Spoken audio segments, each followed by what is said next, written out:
Assalamu alaikum wa rahmatullahi wa barakatuh. Welcome to day 276 of Quran in a Year Plus, where we learn to look at the world and live life according to the lens of the Quran. Today we're going to be looking at verses 24 to 34 of Surah Luqman. أعوذ بالله من الشيطان الرجيم نمتعهم قليلا ثم نضطرهم إلى عذاب غليظ. We allow them to enjoy what we give them of worldly pleasures for a short time. Then on the day of resurrection, we will drive them toward a severe punishment, the punishment of the fire. وَلَئِن سَأَلْتَهُم مَّنْ خَلَقَ السَّمَاوَاتِ وَالْأَرْضَ لَيَقُولُنَّ اللَّهُ قُلِ الْحَمْدُ لِلَّهِ بَلْ أَكْثَرُهُمْ لَا يَعْلَمُونَ. And if you ask them, O Messenger, who created the heavens and who created the earth, they will surely say, Allah created them. Say to them, all praise is for Allah, the one who made the proof clear against you. But most of them do not know who truly deserves praise because of their ignorance. لِلَّهِ مَا فِي السَّمَاوَاتِ وَالْأَرْضِ إِنَّ اللَّهَ هُوَ الْغَنِيُّ الْحَمِيدُ. To Allah alone belongs everything in the heavens and everything on the earth, in creation, ownership, and control. Indeed, Allah is the one who is completely free of need from all His creation, and He is praised in this world and in the hereafter. وَلَوْ أَنَّ مَا فِي الْأَرْضِ مِنْ شَجَرَةٍ أَقْلَامٌ وَالْبَحْرُ يَمُدُّهُ مِنْ بَعْدِهِ سَبْعَةُ أَبْحُرٍ مَا نَفِدَتْ كَلِمَاتُ اللَّهِ إِنَّ اللَّهَ عَزِيزٌ حَكِيمٌ. If every tree on earth were cut down, shaped and sharpened into pens, and the sea were made into ink for those pens, then 7 more seas were added to it, the words of Allah would still not come to an end because they are infinite. Indeed, Allah is Almighty, no one can overpower Him. He is all-wise in His creation and His management of all affairs. ما خلقكم ولا بعثكم إلا كنفس واحدة إن الله سميع بصير. Your creation, O people, and your resurrection on the day of judgment for accounting and recompense are no harder for Allah than the creation and resurrection of a single soul. Indeed, Allah is all-hearing. Hearing one voice does not distract Him from hearing another. He is all-seeing. Seeing one thing does not distract Him from seeing another. In the same way, creating one soul or resurrecting it does not distract Him from creating and resurrecting another.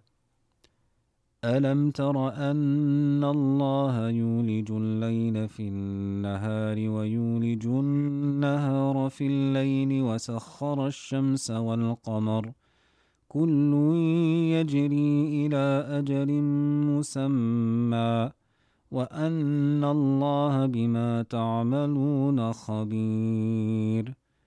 Do you not see that Allah decreases the night in order to increase the day, and decreases the day in order to increase the night? And He has appointed the course of the sun and the moon. Each one moves in its orbit until a fixed appointed time.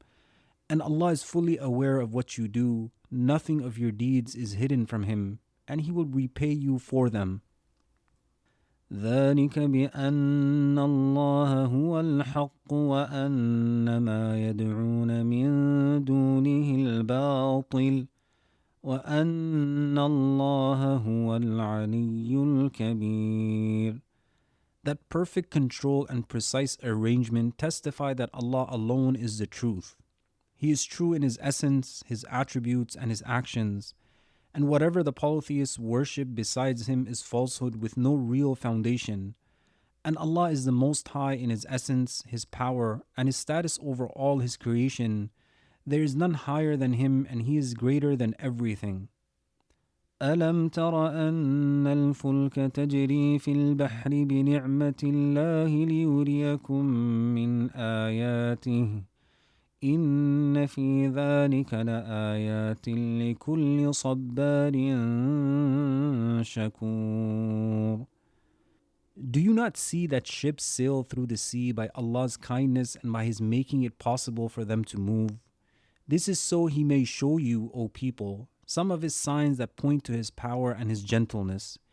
Indeed, in that are clear signs of His power for everyone who is patient during hardship and grateful when blessed with ease. وإذا غشيهم موج كالظلل دعوا الله مخلصين له الدين فلما نجاهم إلى البر فمنهم مقتصد وما يجحد بآياتنا إلا كل ختار كفور. And when waves surround them from every side like mountains or clouds, they call upon Allah alone, making their supplication and worship sincerely for Him. Then, when Allah answers them, saves them, brings them safely to land, and protects them from drowning, some of them are moderate, meaning they do not fully fulfill the gratitude that is due from them. And among them are those who deny Allah's blessing altogether. No one rejects our signs except every treacherous person, like the one who promises Allah that if he saves him, he will surely be grateful, then breaks that promise. And every deeply ungrateful person who does not thank his Lord for the blessings he gave him. يا أيها الناس اتقوا ربكم واخشوا يوما لا يجزي والد عن ولده ولا مولود هو جاز عن والده شيئا إن وعد الله حق فلا تغرنكم الحياة الدنيا ولا يغرنكم بالله الغرور.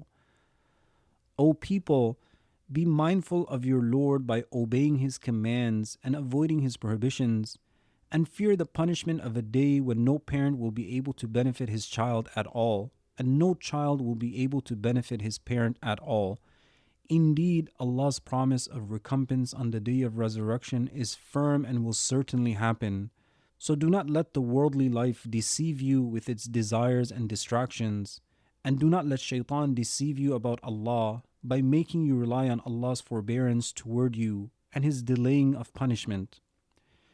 إن الله عنده علم الساعة وينزل الغيث ويعلم ما في الأرحام وما تدري نفس ماذا تكسب غدا وما تدري نفس بأي أرض تموت إن الله عليم خبير.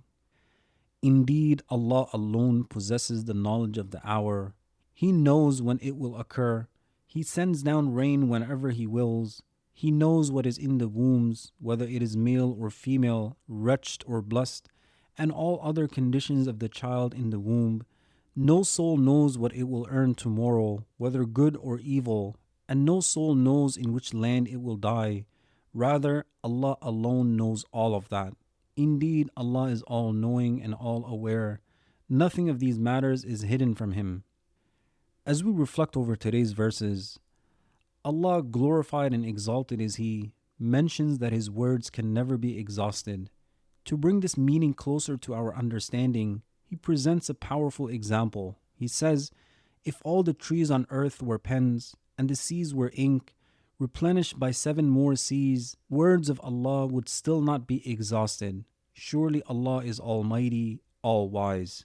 Ibn Juzay mentions, this verse informs us of the vastness of Allah's words, meaning the limitless scope of His knowledge. The meaning of the verse is that if every tree on earth became a pen, and the sea became ink continuously supplied by 7 additional seas, and Allah's words were written with them, the trees and seas would be exhausted, yet the words of Allah would never come to an end. This is because the trees and seas are finite, while the words of Allah are infinite. And this is meant to humble the human being. Our knowledge is so limited, but Allah's knowledge has no limit. His wisdom is perfect, and His decree is never random.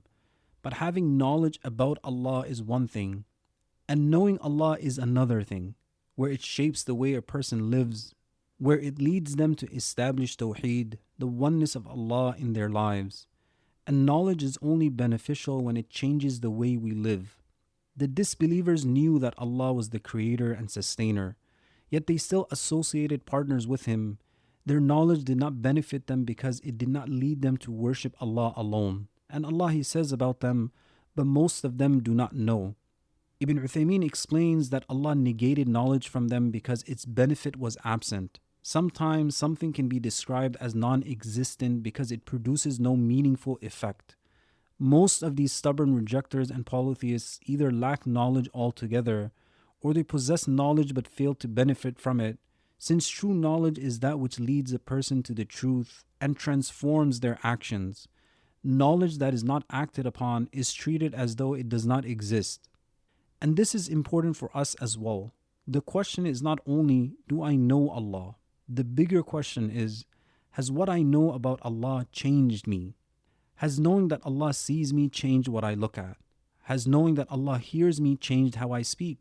Has knowing that Allah is the truth, the creator, the provider, has that strengthened my trust and makes me follow His commands and stay away from His prohibitions? When I hear the verse, your creation and your resurrection are no more difficult for Allah than the creation and resurrection of a single soul, surely Allah is all hearing, all seeing. Does it change the way I live when knowing the greatness and power of Allah? Do I truly understand when Allah says, that is because Allah alone is the truth? Ibn Uthaymeen mentions that this means everything that proceeds from Allah is the truth, because nothing but truth can come from the one who is the absolute truth. His commands are true, His promises are true, His warnings are true, His judgments are true, and His speech is true. And do I look at Allah's religion that way? If Allah says it, it is true. If Allah promises it, it will happen. If Allah commands it, it is good. If Allah prohibits it, then there is harm in it. And when a person truly knows Allah like this, the heart develops two great qualities, patience and gratitude. Allah says, surely in that are signs for everyone who is constantly patient and deeply grateful. Ibn al-Qayyim said, faith is two halves. One half is patience and the other half is gratitude. And Imam al-Qurtubi mentions, patience with Allah's decree and grateful for His blessings. The scholars of meaning said that Allah intended every believer who possesses these qualities because patience and gratitude are among the greatest characteristics of faith. And this is something that we need to strive to build within ourselves.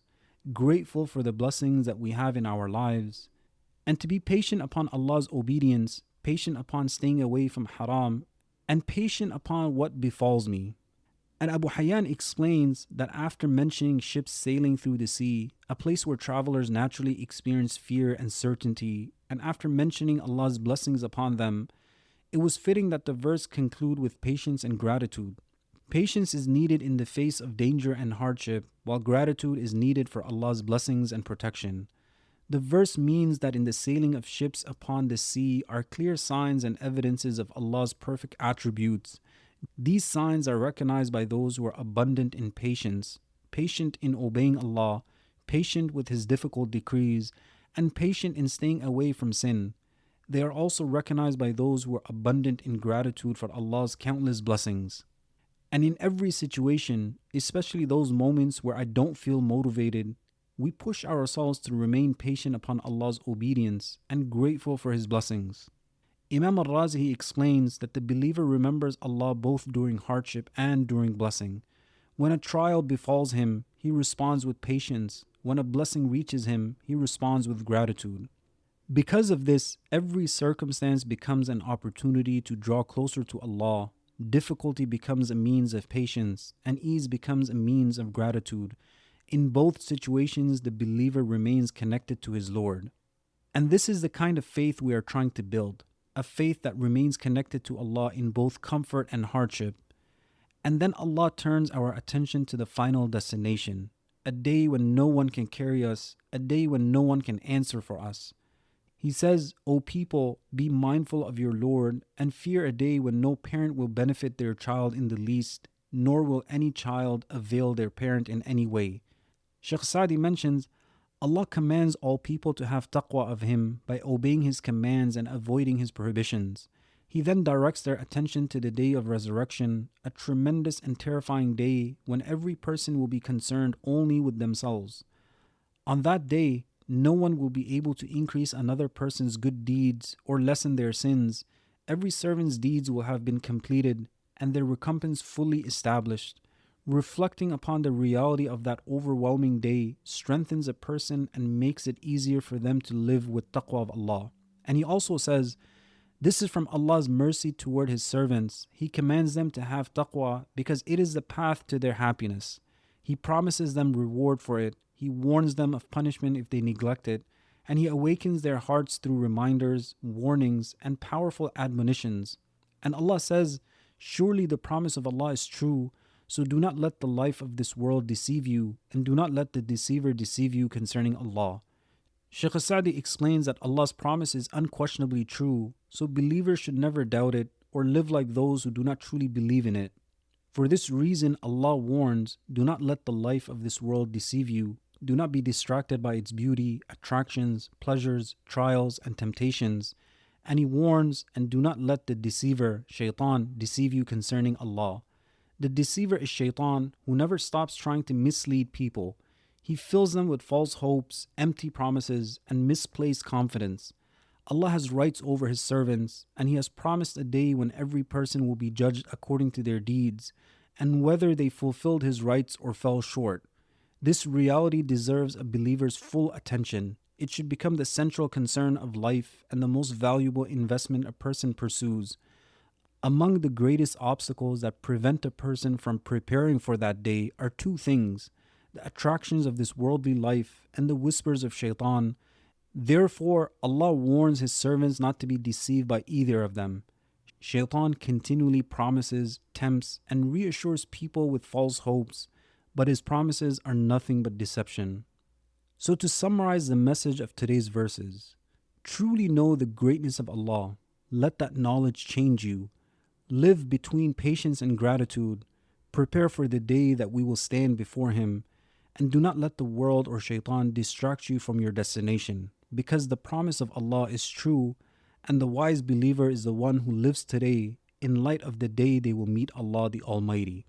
So as we walk away from today's episode, let us try to train ourselves to respond to every situation with either patience or gratitude. When something difficult happens, we practice patience. When something good happens, we practice gratitude. And responding in this way turns every circumstance into an opportunity to draw closer to Allah. And the key is that no matter what happens in life, that we are consistent in our relationship with Allah. We ask Allah the Almighty to grant us beneficial knowledge, to help us recognize His greatness, and to make what we know about Him transform the way we worship, speak, act, and live. I'll see you tomorrow inshallah. Assalamu alaikum wa rahmatullahi wa barakatuhu.